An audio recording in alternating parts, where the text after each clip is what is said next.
Adakah teknologi benar-benar memperkasakan generasi pada hari ini atau sekadar alat? Saya, Wan Nur Adilia Jannah, akan mengupas tentang isu hari ini.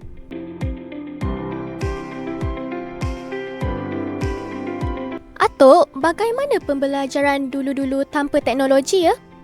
Zaman dulu bukan macam zaman sekarang ni. Tulis pun dengan buku, dengan papan hitam. Masa zaman tu dulu. Internet mana ada. Telefon pun bukan macam telefon sekarang ni. Telefon dia pakai sambung-sambung macam tu. Zaman tu dululah. Sekarang Atuk umur berapa Tok? Sekarang umur Atuk 86. Sekarang ni Atuk pandai menggunakan teknologi sekarang? Atuk belajar. Kalau tak belajar tak pandai lah. Zaman Atuk dulu mana ada teknologi macam ni. Kan? Terima kasih Atuk atas perkongsian Atuk. Terima kasih, sama-sama lah.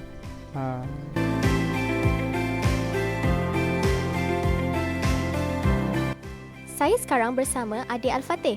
Adik, bagaimana teknologi membantu kita pada zaman sekarang? Teknologi ni untuk kita belajar lagi cepat dan mudah. Dalam era digital hari ini, teknologi memudahkan akses kepada ilmu tanpa batas. Namun, keupayaan menilai, memahami dan menggunakan ilmu dengan bijak bermula dari hati dan pemikiran yang matang.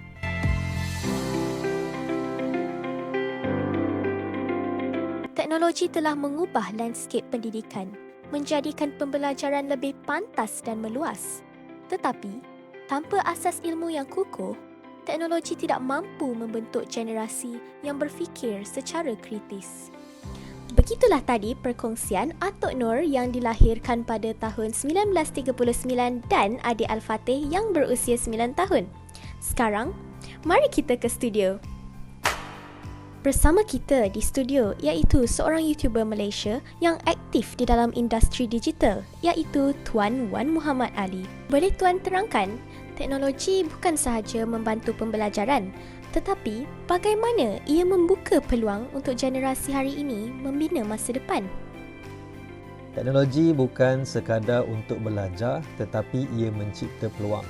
Sebagai contoh, kita boleh menggunakan teknologi untuk belajar sesuatu secara online. Kemudian kita kongsikan semula ilmu itu dalam bentuk video ataupun platform digital untuk orang ramai. Dari situ kita boleh bina pengikut, kita boleh bina pelajar kita sendiri dan akhirnya ia menjadi sebuah kerjaya.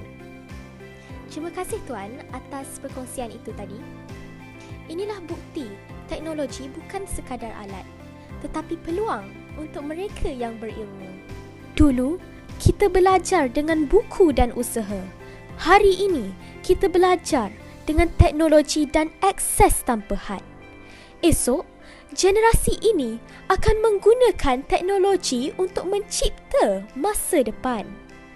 Namun, satu perkara tidak berubah.